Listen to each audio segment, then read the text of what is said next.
The wind howled like a wounded animal, gnashing its teeth at the weary world. The snow whipped across the land, its frigid bite cutting through every crack in the earth. It was late afternoon, the sky a bruised violet, and the low sun threatened to vanish behind the dark, craggy hills.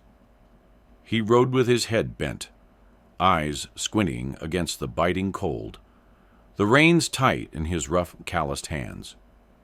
Every breath he drew came out as a puff of steam in the icy air. The horse beneath him moved steadily, its hooves crunching through the deepening snow, but it seemed like the whole world was frozen in place, silent, lonely. And then there was the cry. It came from somewhere ahead, thin and desperate, a sound that cut through the howling wind like a knife. It stopped him cold. He pulled on the reins, slowing the horse to a halt. The cry was unmistakable, a woman's voice, full of pain, full of grief. He looked ahead, his heart thudding in his chest. Nothing but snow and wind, no sign of life, no signs of civilization. The cry came again, this time more distinct. A broken sob, high-pitched and raw, the sound of someone who had given up on their dignity, their pride, and was now lost in a storm of despair. He cursed softly under his breath. There wasn't supposed to be anyone out here. Not in this cold, not in this weather. He shifted in the saddle, his boots scraping against the stirrups as he glanced behind him, contemplating the quiet path he had been following. The world stretched out like an endless blanket of white, but that cry, it gnawed at him. He clicked his tongue, urging the horse forward toward the sound. And as they moved through the swirling flurries, the silhouette of a woman emerged from the snow, crouched low, her face buried in her hands. Her body was hunched, small and frail against the vast expanse of white that stretched for miles in every direction. She didn't see him at first. She didn't hear him either. The snow had swallowed up everything but the sound of her sobbing. He tugged at the reins, bringing the horse to a slow, careful stop a few paces away. His hand instinctively went to the rifle on his saddle, but he didn't reach for it. Instead, he just sat there, staring down at the woman, unsure of what to do. His heart tightened, but his mind was colder than the landscape surrounding him. "Ma'am," he called, his voice rough from disuse, barely louder than a whisper above the wind. She didn't answer, not at first. The air seemed to hold its breath as he waited. His fingers twitched on the reins, but his eyes stayed locked on the woman, her sobs breaking through the silence.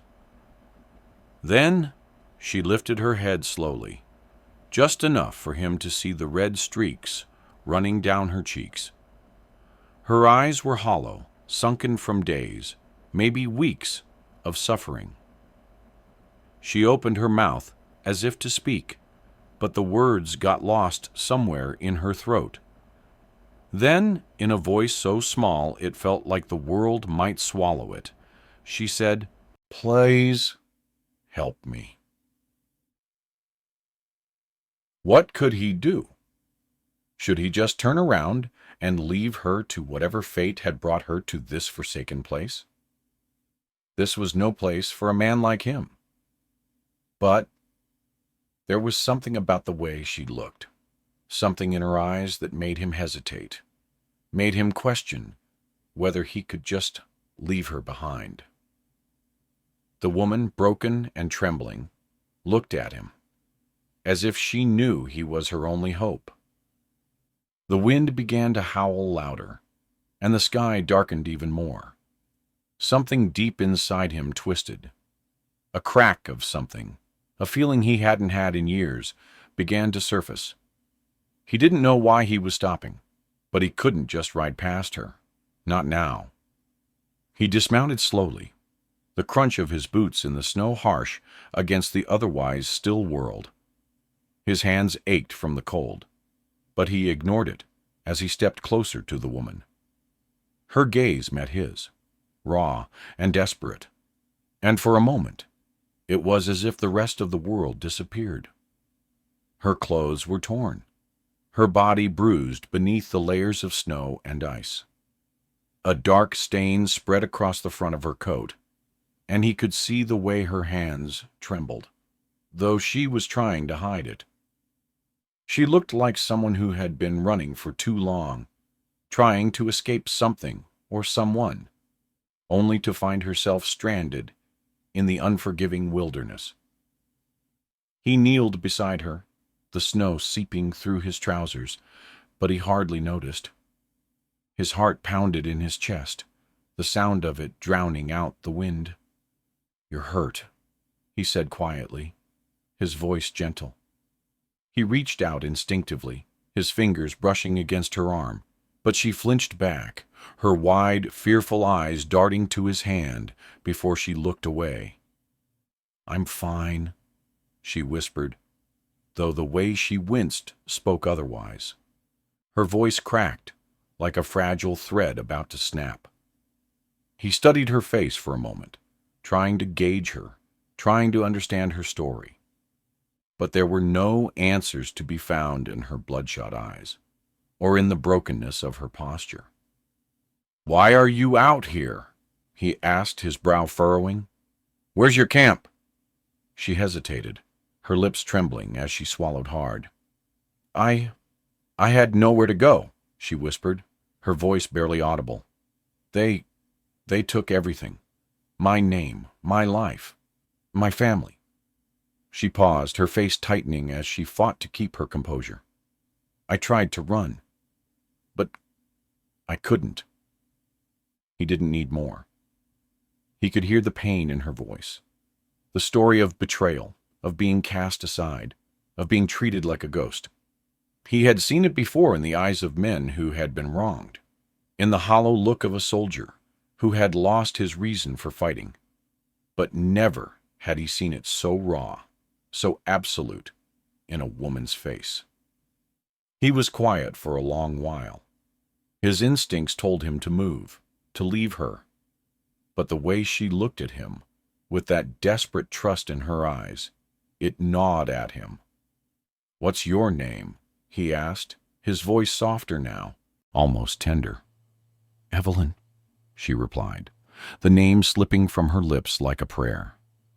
The wind shifted, carrying with it the scent of something distant, perhaps danger, perhaps nothing at all. The world felt heavy, as though the weight of the snow and the cold was pressing down on them both. His mind raced, wondering what had brought her to this moment. What had made her believe she was beyond saving? "You don't need to be alone," he said, his voice rough with a promise he didn't quite understand. "You can come with me." Her eyes flickered, uncertainty clouding her gaze, but her trembling hands slowly reached for him. She didn't say anything in return, but in the silence between them, the world seemed to hold its breath. He extended his arm, offering a hand, not just to pull her up from the cold snow, but to pull her from whatever torment had driven her this far into the wilderness. The wind howled again, but it felt softer now, as if the storm was quieting in response to the small, fragile bond that had begun to form between them. She hesitated for a moment longer before her cold, bruised fingers slipped into his. The touch was weak, but it was enough. Her grip was full of silent gratitude, though she didn't speak it. She didn't need to. Together they rose, and he helped her onto the back of his horse, his rough hand steady on her waist. He settled behind her, feeling the chill of her skin against his jacket. The wind no longer seemed as harsh as it had before. With a deep breath, he urged the horse forward, its hooves crunching through the snow as they began to move toward the distant hills. The mountains loomed ahead, silent and cold, but in the quiet moments between them, something stirred, something unspoken. The long ride ahead was going to be hard, and the world would remain as unforgiving as it had always been. But for the first time in what felt like forever, he knew that he wasn't just a man passing through. He was going to stand by her, somehow. They rode together in silence, the crunch of hooves the only sound for miles, the world spinning around them. Neither spoke, but in that shared space, there was something more than the wind and the cold. There was a bond forged, not in words, but in the silence between them. A bond that neither of them fully understood yet. The journey felt endless. The snow underfoot deepened, turning the trail into a slow, treacherous path. Evelyn sat stiff against him, her back tense, her face pale, beneath the layers of frost clinging to her hair. The wind had grown bitter as night fell, and the cold seemed to seep deeper into their bones. He didn't know where they were headed, or even if the town he'd passed days ago was still standing. But there was one thing he knew for sure. She wasn't going to make it if they didn't find shelter soon. Her trembling form, the way she kept her head low, avoiding his gaze. He could tell she was carrying a weight heavier than any snowdrift. She didn't speak as they made their way through the darkening landscape. Her silence was an answer in itself. There was something about her that told him she wasn't just running from the cold or the storm. She was running from something far darker. He didn't press her for answers, though. It wasn't time. She would speak when she was ready. Eventually, the shadow of a small cabin appeared on the horizon, barely visible against the whitewashed world. The lights inside flickered dimly. It wasn't much, but it was shelter. He urged the horse forward, his hand steady on Evelyn's back as he helped her dismount. She winced slightly when her feet hit the ground, her body stiff with exhaustion. He could see it in her posture, the weight of whatever had happened to her, the toll it had taken on her spirit. The cabin was small and humble. He had seen many like it, places where men tried to forget their pasts, tried to make a life on the edge of nowhere. The door creaked open as they entered, and the warmth of the fire inside met them like an old friend. He led her to a small cot in the corner, her movements hesitant, almost as though she feared someone might come in and take it all away from her again. He didn't press her to speak yet. He went about his business, gathering wood for the fire, tending to the horse, doing what needed to be done. She sat in the corner, her hands curled tightly in her lap, the faintest tremor still running through her. He could tell she was exhausted, but there was something else in her eyes now. Something raw, a deep pain that hadn't been there before. When the fire was burning bright enough to cast shadows across the room, he turned back to her. She hadn't moved, but her eyes were fixed on the flames, distant and far away. "You can rest now," he said, his voice low. "You're safe here." She didn't respond, and for a moment he thought she hadn't heard him. But then her voice came, soft and fragile. "You don't know what they did to me," she whispered. His heart clenched at the words, but he didn't ask her to elaborate. She wasn't ready to speak of it yet. "You're not alone now," he said gently, sitting down next to her. "Whatever it is, you don't have to face it alone anymore." Her shoulders trembled as she looked up at him, the tears in her eyes making the light of the fire dance with unshed grief. And then something shifted. Her lips parted, and the words came in a rush, almost like she couldn't hold them back any longer. "They branded me," she whispered, her voice barely audible, as though the act itself had stolen her strength. "They called me a witch, said I was cursed. They burned the mark into my skin, made sure the world would always know I was the one who deserved punishment." Her hand trembled as she pulled at the edge of her coat, revealing the faded scar across her left shoulder. The brand. It was a jagged symbol, crude and ugly, like something that had been carved into her flesh by men who had no understanding of the cruelty they wielded. A circle with a crude line drawn through it, a symbol of shame, of punishment. She turned her gaze away, as if she couldn't bear the sight of the scar anymore. The air between them grew heavy, thick with the weight of her words. He could see it now, the deep-seated hurt in her eyes. She wasn't just broken. She was marked. The world had taken its toll on her, and there was no escaping it. He reached out then, slowly, cautiously, his fingers brushing against the scar on her skin. The touch was gentle, more of a reassurance than anything else. He didn't speak for a long while, just held her gaze with the kind of quiet understanding that comes only when you've seen the darkness in the world and know it's not enough to turn away from it. "You can bury it," he said quietly, his voice rough with the weight of his own unspoken past. "You can bury it all, Evelyn. You're not that mark. You're more than what they did to you." Her breath hitched at his words, and for a brief moment he saw something in her eyes, a flicker of hope, fragile and fleeting, like the first signs of dawn. But just as quickly, it was gone, and she looked away again. She didn't need to hear him say more.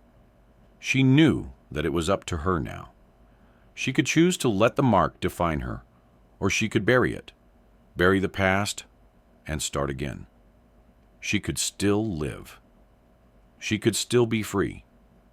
And somewhere deep inside, he knew this moment was a turning point. She was still broken, but there was a strength in her, a quiet, defiant strength that hadn't been extinguished, even after everything. The days that followed were quiet. The silence between them as thick as the snow that still blanketed the land outside. The storm had passed, but the cold was unrelenting, seeping into everything, even the warmth of the cabin.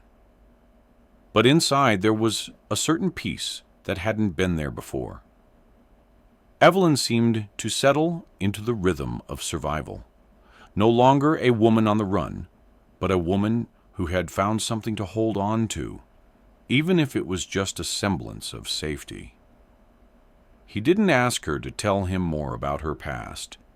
He knew she wasn't ready.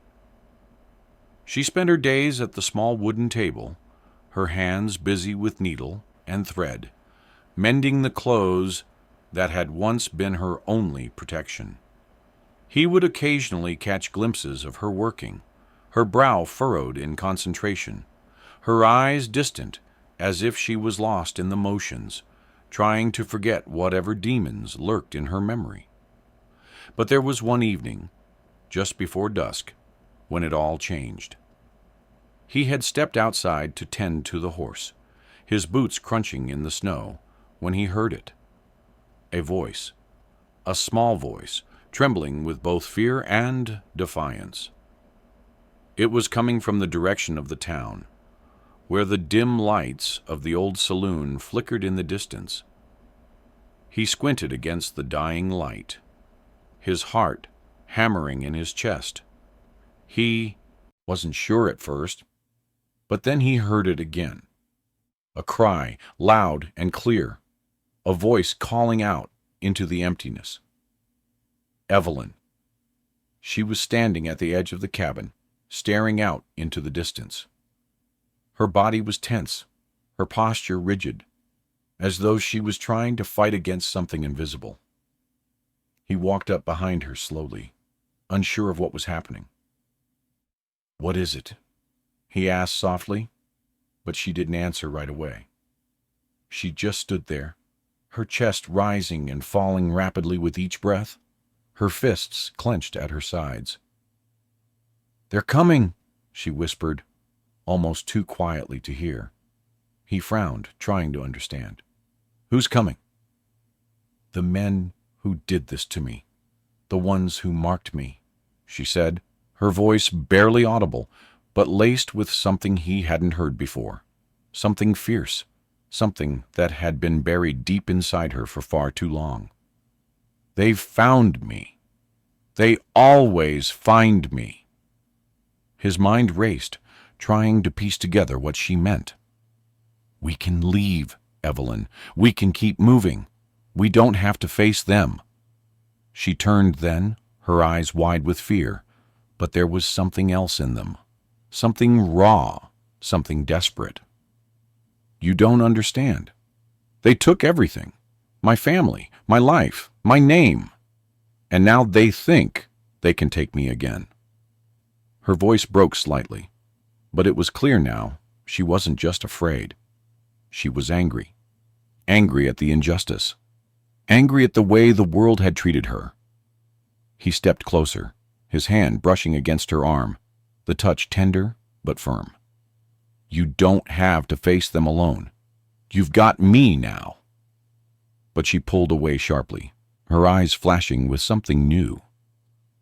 "No, I'm not running anymore," she said, her voice stronger now, the words coming with a clarity he hadn't expected. "I'm not hiding anymore." She reached for the small bundle of her belongings, where she'd been keeping the few things she had left. She unwrapped it carefully, revealing a small rusted knife, its edge worn from use. It was a simple thing, but in that moment, it felt like a symbol of everything she had left.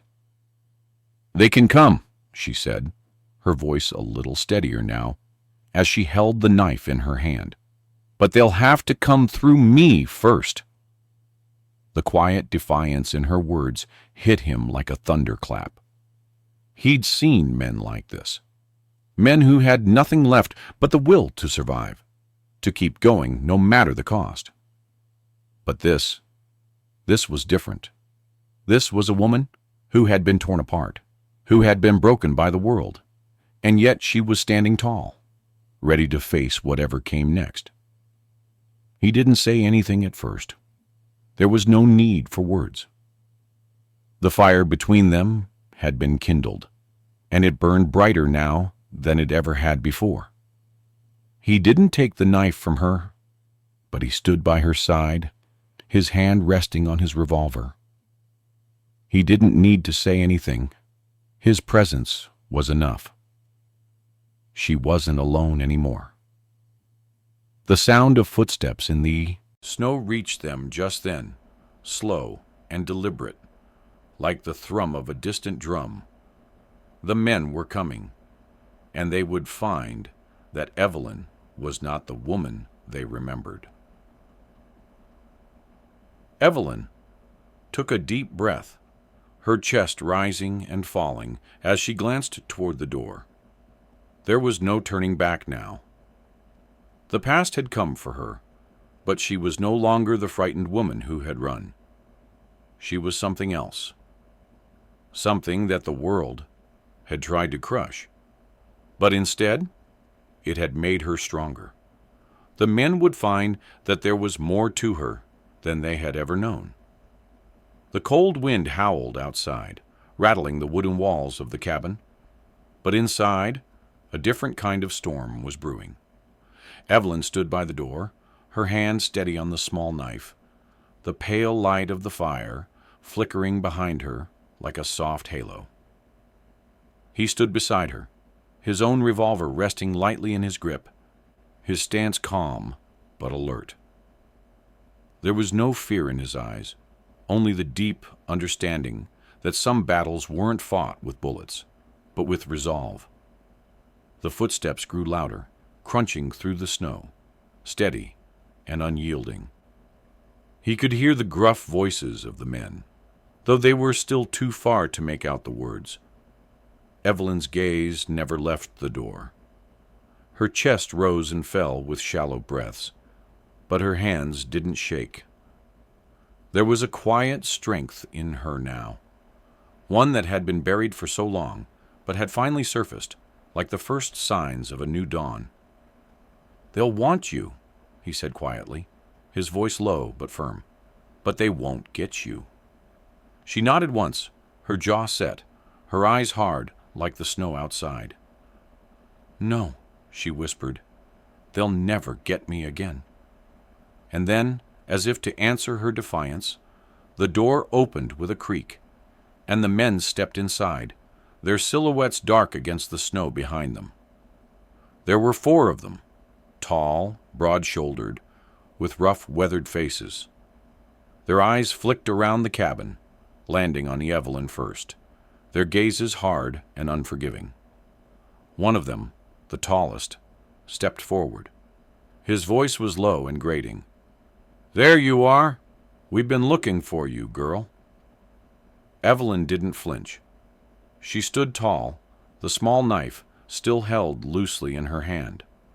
The fire crackled behind her, casting shadows across her face, but there was no fear in her eyes, only the faintest glimmer of something else, something defiant, something unbroken. "You're not going to take me," she said, her voice calm, but there was a fire in it now, a conviction that burned brighter than the flames behind her. "Not now, not ever again." The men chuckled, a low, mocking sound, but it didn't reach Evelyn. She didn't move, didn't let them see the tremble in her hands, the way her heart was pounding in her chest. She was ready, and she knew this was the moment. This was when she would choose who she would become, and nothing could take that away. The tall man took another step forward, his hand reaching for the holster at his side. "You've got guts, I'll give you that, but you don't stand a chance. You're outnumbered." Evelyn's gaze never wavered. "I'm not outnumbered," she said, her voice steady. "Not anymore." Before the man could make a move, he paused. His hand hovered above his gun, his eyes flickering to the cowboy standing beside her. There was something in his gaze, something that made the air tense with unspoken understanding. The man's hand lowered slowly, the tension in the room palpable. Evelyn's protector didn't speak. His eyes locked with the tall man's for a moment, and then he turned to look at Evelyn. He didn't need to say anything. She knew. They were in this together now, and whatever came next, they would face it side by side. The men hesitated. The silence stretched on, thick and heavy, until the tall man let out a sharp breath and took a step back. The others followed suit, their eyes still on Evelyn, but no longer with the same aggression. There was a shift in the air, a quiet understanding that hadn't been there before. The woman they had come to claim was not the same woman who had fled. She was no longer a victim. "You've made your point, girl," the tall man said, his voice gruff. "We'll let you be. For now." Evelyn didn't answer. She didn't need to. They were leaving, and they were taking nothing with them. As the men turned to leave, their footsteps crunching in the snow, Evelyn's eyes stayed on them. She didn't feel triumph. There was no grand victory, no dramatic moment. It wasn't about winning or losing. It was about standing her ground, about refusing to be broken any longer. When the door closed behind them, the silence in the cabin was overwhelming. Evelyn stood there for a moment, her body trembling slightly, not from fear, but from the release of tension, from the knowing that she had chosen her path, and the world had no power to take that from her. The cowboy stepped toward her, his hand resting gently on her shoulder. There was no need for words now. She wasn't alone anymore. He had been her protector, her strength, but it was she who had found her own. "I won't ever let them take you," he said quietly, his voice full of a promise she didn't need to hear again. She had heard it in his actions, in the way he had stood beside her when the world tried to break her. Evelyn nodded, her face softening, the weight of the brand on her shoulder feeling just a little lighter. "They can try," she said, her voice steady, "but I'm not who I was anymore." The fire crackled behind them, casting long shadows on the walls. The world outside was cold, the night dark and uncertain, but inside there was warmth now. There was peace. As the night stretched on, Evelyn sat by the fire, her eyes distant but no longer lost. The road ahead was long, and the past would always be a part of her, but it no longer defined her. She had faced the storm, and she had survived. And as the embers burned low, she knew that her life had been changed in a way she couldn't explain, not by the men who had marked her, but by the quiet strength she had discovered in herself. A life reclaimed, a brand buried, never to be seen again. The fire crackles softly, and the night stretches on. In the silence, there's a question, one that lingers, unanswered. How many of us are marked by the past, and how many of us are brave enough to bury it? If Evelyn's story of survival, strength, and defiance resonated with you, don't forget to hit that subscribe button. Join us on this journey where we uncover more tales of resilience and triumph. By subscribing, you'll never miss an inspiring story like this.